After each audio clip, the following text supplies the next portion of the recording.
Good morning to all my dear children. I hope you all are fine. Today in this video, we would be studying about technological and institutional reforms introduced in agriculture.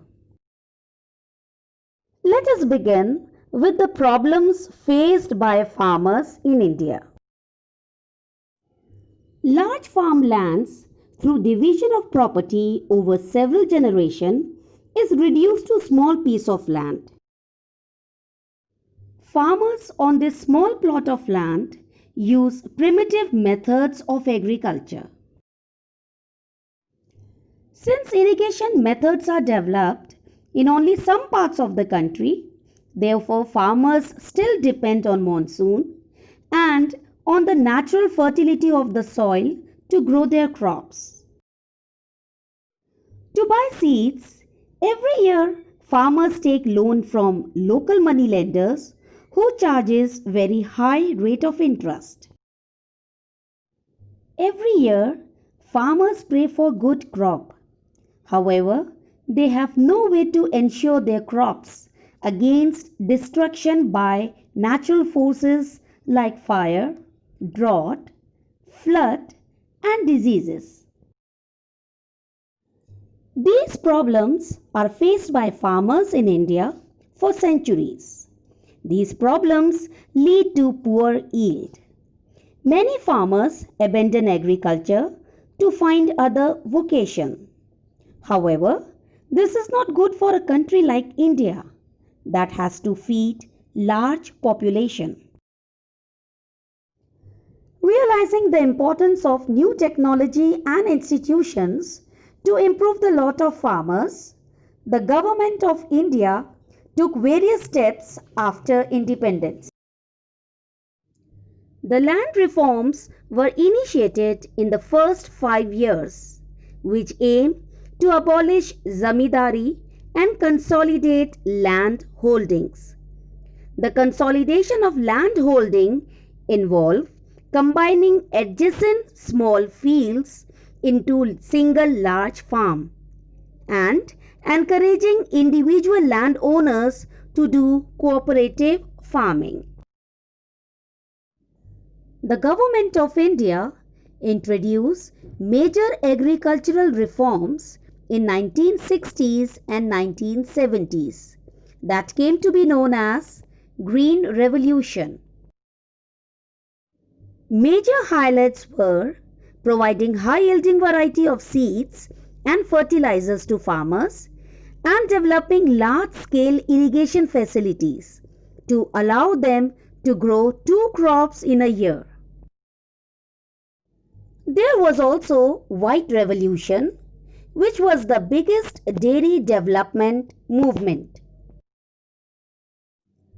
But the benefit of land and agriculture reforms were limited to few areas in the country. Hence, the government launched a comprehensive land development program in 1980s and 1990s. Main highlights were insurance cover to farmers against damage to crops and setting up of rural banks and cooperative society to provide them loans on easy rate of interest. The government also started broadcasting radio and television programs to educate farmers about new techniques of agriculture and gave them prior warning about weather condition. The government also announces minimum support price, remunerative and procurement prices for important crops to check the exploitation of farmers by middlemen and speculators.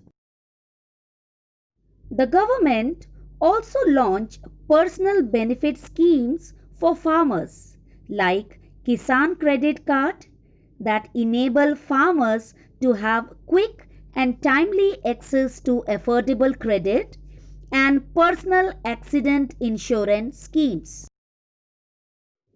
These were the various technological and institutional reforms initiated by the government to improve the condition of farmers in India. Now let us talk about the movement called Bloodless Revolution in India. It was started by Acharya Vinoba Bhave, who was a follower of Gandhiji. He wanted to improve the condition of landless farmers in India. On his visit to Andhra Pradesh, Vinoba Bhave was asked by some landless villagers for some land to sustain their families.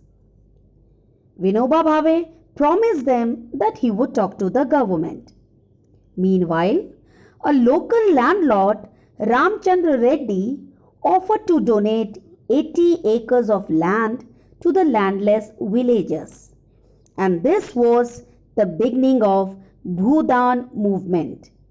Vinoba carried this idea in other parts of India where various landlords participated in Bhudan. Some very big landlords gave away entire villages to the landless, initiating Gram Dan movement. Some landlords were forced to donate their surplus land when the government imposed Land Ceiling Act. In Land Ceiling Act, no individual or family could own more than a certain quantum of land. Students, this is all for today, and in the next video we shall study about impact of globalization on agriculture.